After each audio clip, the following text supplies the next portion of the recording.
நீலகிரி தொகுதி பாஜக வேட்பாளர் எல் முருகன் உதகையில் உள்ள பாஜக முகாம் அலுவலகத்தில் செய்தியாளர்களை சந்தித்து வருகிறார். அதனை தற்போது பார்க்கலாம். மக்கள் எந்த அளவுக்கு எதிர்ப்பை தெரிவித்துக் கொண்டிருக்கிறார்கள் என்று நேற்றைக்கு கூட குன்னூர் சட்டமன்றத்திற்கு உட்பட்ட ஒரு பகுதியில் பிரச்சாரத்திற்கு போகும்பொழுது அங்கு மக்கள் அவர்களை இங்கு நீங்கள் பிரச்சாரத்திற்கு வர வேண்டாம் என்று அவர்களை எதிர்ப்பு தெரிவித்து வெளியனுப்பியிருக்கிறார்கள். இந்த அளவுக்கு ஒவ்வொரு ஊர்லயுமே இருக்கிறது.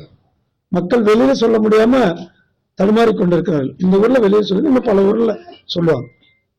ஏன்னா அவர் 10 வருஷமா இந்த பகுதியை பத்தி ஒரு சிந்தனையும் கிடையாது. கிட்டத்தட்ட இந்த பகுதியை பத்தி ஒருவித அக்கறையும் கிடையாது. அவர் 2009 இங்க வந்தார். இன்னைக்கு வரலும் அவருடைய வேட்புமனுல குறிப்பிட்டு அவருடைய ஓட்டர் லிஸ்ட் எங்க வச்சிருக்காரு. இன்னைக்கு வரலும் அவர் ஓட்டர் லிஸ்ட் மாத்திருக்காரா? இது 2009 இருந்து இங்க இருந்தவர் இன்னைக்கு பார்த்தா 15 வருஷம் இங்க இந்த பகுதியில எம்பி இருக்கணும்னு சொல்றாரு.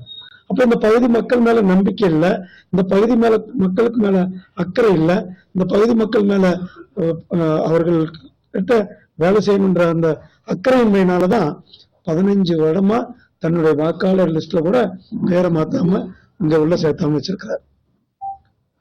அதே மாதிரி திமுக இன்னைக்கு சமூக நீதி பத்தி வாய்க்கிலே பேசுறாங்க. திமுக வாய்க்கிலே பேசுறதுக்கு சமூக நீதி பத்தி பேசுறதுக்கு எந்த அருகதையுமே கிடையாது.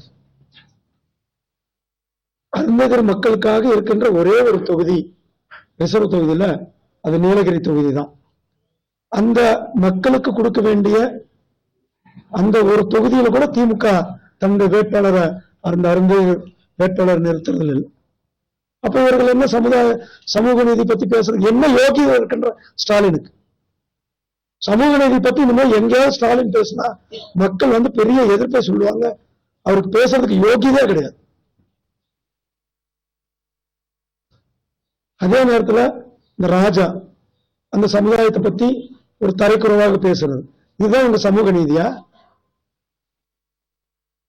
அதே போல இங்க மக்கள் ஆன்மீகத்தின் மேல ரொம்ப ஈடுபாடு உள்ளவர்கள், தேசமும் தெய்வீகம். இங்க இருக்கிறவங்க பேட்ரியாட்டிஸ், இந்த நாட்டினுடைய வளர்ச்சியை எதிர்நோக்கிறவர்கள், இந்த நாட்டினுடைய முன்னேற்றத்தை எதிர்பார்க்கிறவர்கள். பிரிவினைவாதிகளுக்கு இடம் இல்லை. ராஜா ஒரு பெரிய பிரிவினைவாதி.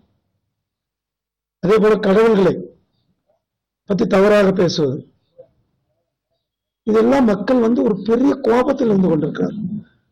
நான் முன்னாடியே சொன்னேன் உங்களுக்கு, இன்றைக்கு இந்த தேர்தலில் தர்மத்திற்கும் அதர்மத்திற்கான தேர்தலாக இந்த தேர்தல் இருந்து கொண்டிருக்கிறது. இந்த தேர்தல் 2Gக்கு ஊழலுக்கும் எதிரான தேர்தலாக இருந்து கொண்டிருக்கிறது. 2Gயா மோடிஜியா என்ற தேர்தல் இருந்து கொண்டிருக்கிறது.